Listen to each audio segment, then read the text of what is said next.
새 정부가 지난 4월 1일 부동산 대책을 발표했습니다. 예상보다 강도 높은 대책으로 평가받고 있는데 극심한 혹한기를 보냈던 부동산 시장, 분위기가 바뀌고 있는지 현장 취재했습니다. 화면으로 만나보시겠습니다. 서울 답심리 재개발 구역에 들어설 아파트 견본주택입니다. 미분양 물량이 적지 않지만 정부의 4일 부동산 대책 발표 후 기대감이 높아졌습니다.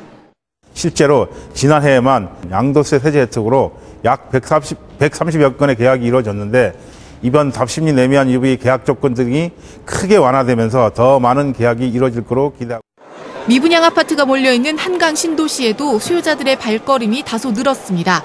그렇죠. 생애 첫 주택 구입한 사람들한테는 좀 괜찮죠.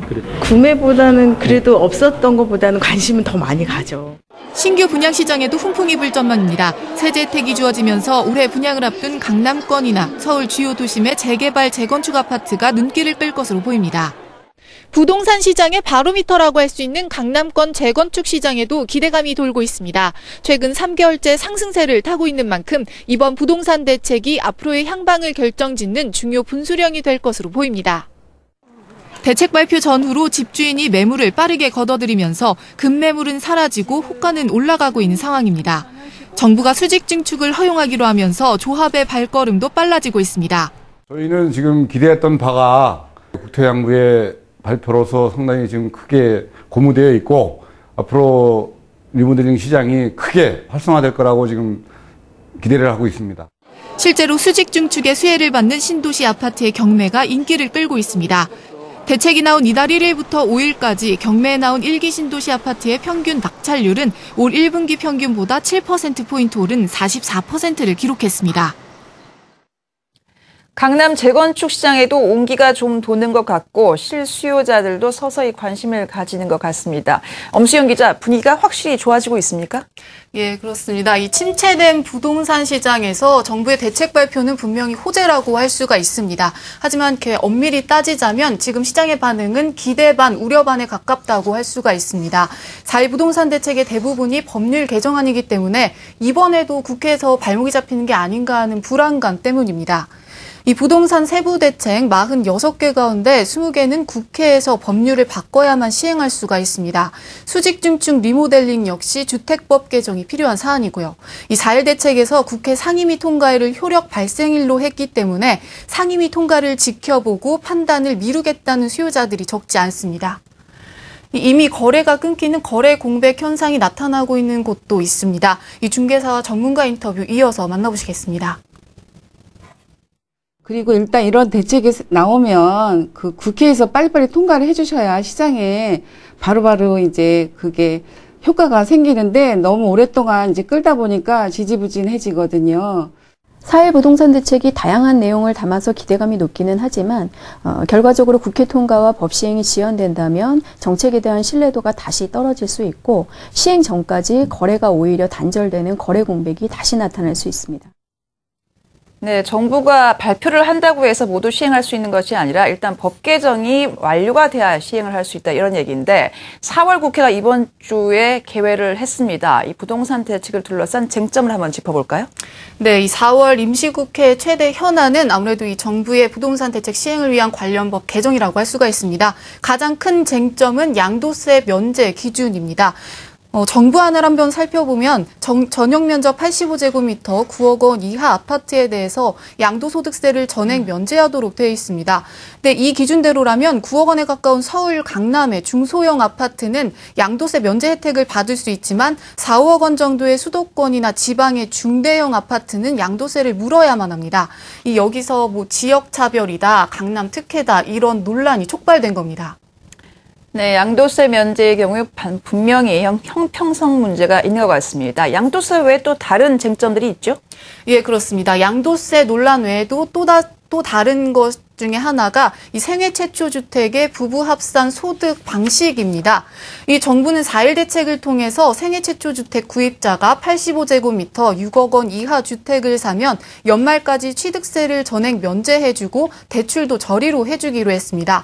취지는 좋은데 문제는 합산 소득 방식입니다. 이 적용 기준을 부부 합산 총소득 6천만 원 이하로 한정하면서 이른바 맞벌이 차별 논란이 일었습니다.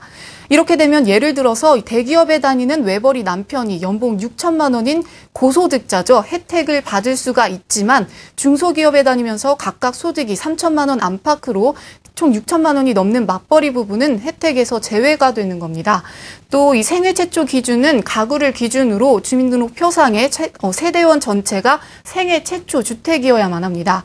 따라서 이 주택 소유자인 자녀가 결혼을 해서 세대가 분리되거나 아니면 이혼을 해서 지금 현재 단독 세대주인 경우에 적용을 받을 수가 있는 겁니다.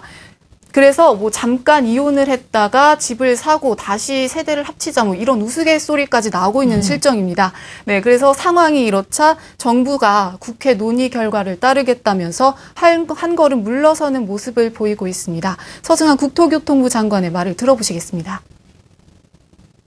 네, 그 사회적 합의라고 하는 것이야 그 상황에 따라서 달라질 수도 있겠죠. 그래서 이게 이제 국회에서 그 논의를 하고 협의를 하는 과정도 하나의 다른 사회적 합의를 이뤄내는 과정이라고 보기 때문에 그 과정에서 하여튼 충분히 협의를 좀 해야 되지 않나. 네, 정부는 또 앞서 지적된 거래 공백을 최소화하기 위해서 이 정책 개정안에도 속도를 내고 있습니다. 오늘 현우석 경제부총리 주재로 제1차 경제관계 장관 회의가 열렸는데요. 이 자리에서 정부는 양도세, 취득세 개정을 이달 중으로 처리하기 위해서 국회와 협조 체계를 강화하겠다고 밝혔습니다. 현우석 경제부총리의 인터뷰 들어보시겠습니다. 주택시장 정상화 종합대책을 타이밍을 놓치지 않게 속도감 있게 추진하도록 하겠습니다.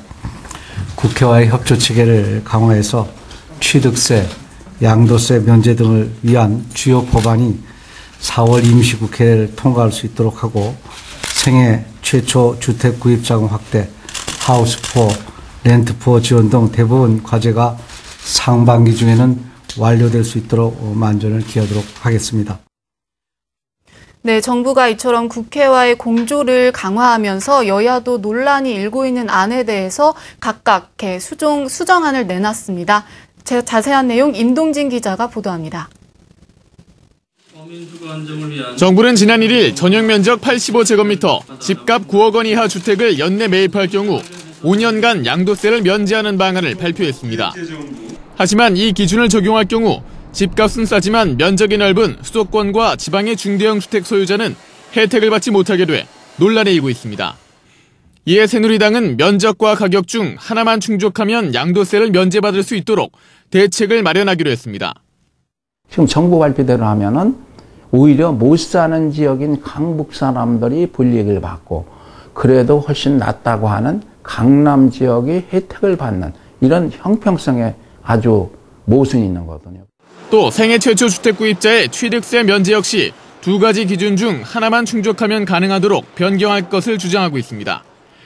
반면 민주통합당은 양도세 면제 가격 기준을 9억 원에서 6억 원 이하로 낮추고 면적 기준은 폐지해야 한다는 입장입니다.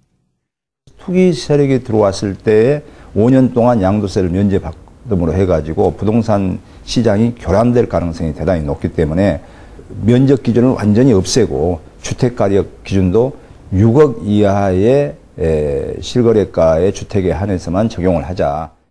투기 수요를 막기 위해 기준 금액을 낮추는 것은 필수라는 얘기입니다. 뿐만 아니라 생애 최초 주택 구입자의 취득세 면제 기준을 6억 원에서 3억 원으로 낮추고 기한 없이 영구히 폐지할 것을 요구하고 있습니다.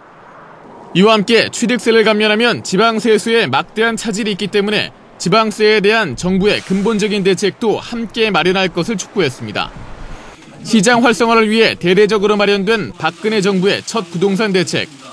후속 입법이 늦어지면서 주택거래 역시 주춤한 모습을 보이고 있어 여야의 조속한 합의가 필요해 보입니다. 한국경제TV 임동진입니다. 새 정부의 실력을 가늠할 수 있는 첫 부동산 대책인 만큼 정부는 이번 대책이 시장의 예상을 뛰어넘는 고강도 대책이라고 자평하고 있습니다. 실제 시장도 그렇게 평가를 하고 있습니까?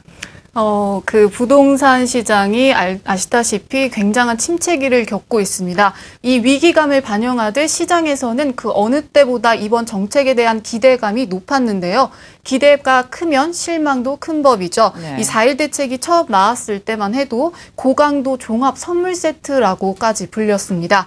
그런데 워낙에 많은 내용을 담고 있다 보니까 구체적인 세부 기준이나 방안이 미흡하다는 평가입니다. 예를 들어 처방전은 나왔는데 언제 얼마만큼의 약을 먹어야 하는지 심지어 이 약을 먹어도 되는지 하는 의문이 생긴 겁니다. 그 발표 시기와 또 실제 시행일의 그 차이에서 오는 시장의 그 혼란이 좀 가중되고 있는 상태입니다. 그 기준일, 그 시행일과 또 소급 적용일 이런 부분에 그 좀 빠른 그 대응이 좀 필요할 것으로 보이고요. 여야 간의 그 여러 가지 금액이나 면적 제한의 그 문제도 나오겠지만 앞으로 그 수요자들의 어떤 반발, 지역 간의 반발도 적지 않을 것으로 예상이 됩니다. 네, 이번 대책 내용 외에 시장에서 논의되고 있는 주택거래 정상화 방안들을 정리해봤습니다. 내용만으로는 합격점을 받은 4.1 부동산 대책. 하지만 DTI와 LTV 등 금융규제 완화 대상이 생애 최초 주택구입자에 국한된 점은 시장에 아쉬움을 샀습니다. 정부가 내수 경기 진작을 위해 주택거래를 끌어올리려면 금융규제 완화가 포함됐어야 한다는 요구가 높습니다. 과거 시장 급등기 때 도입된 불필요한 규제를 정상화시켜야 악순환의 고리를 끊을 수 있다는 겁니다. 잃어버린 10년의 부동산 침체기를 겪은 일본의 정책 사례인 증여세 면제도 거론됩니다. 꽁꽁 얼어붙은 부동산 구매 심리를 되살리기 위해 자녀에게 주는 주택에 한해 증여세를 면제하는 겁니다. 그런 경우에는 그 증여에 대한 부분을 비과세로 한다든지 그러면서 좀 더 부모 세대에서 자녀 세대에게로 어떤 주택을 구입할 수 있는 여력을 이전시키는데 도움을 준다는 이제 그런 정책들이 좀 참고로 할 수 있지 않을까 보여집니다. 네, 주택시장 침체는 단순히 주택시장의 침체를 넘어서서 내수 위축 등 거시경제로까지 확산됐습니다. 이 4.1 부동산 대책은 정부 차원에서 침체된 내수 경제를 진작시키기 위한 첫 번째 카드라고 볼 수가 있는데요. 이 부동산 대책은 발표도 중요하지만 무엇보다 중요한 것은 시행 타이밍입니다. 이 정부는 시장 상황을 반영한 개정안을 빨리 국회에 제출하고 또 국회도 대책의 약발이 떨어지기 전에 하루빨리 법안 처리를 서둘러야 합니다. 4.1 부동산 대책의 쟁점 엄수영 기자와 함께 짚어봤습니다. 말씀 잘 들었습니다. 고맙습니다. 4월 임시국회가 시작됐습니다. 이번 국회는 추경과 부동산 국회라고 불릴 만큼 이 둘의 비중이 절대적입니다. 정부 안의 허점을 바로잡고 보완하는 것이 국회 역할이긴 합니다만 정쟁으로 법안 처리가 지연되면서 정책 타이밍을 놓치지 않을까 벌써부터 걱정이 됩니다. 경제이창 W 다음 주 이 시간 다시 뵙겠습니다. 고맙습니다.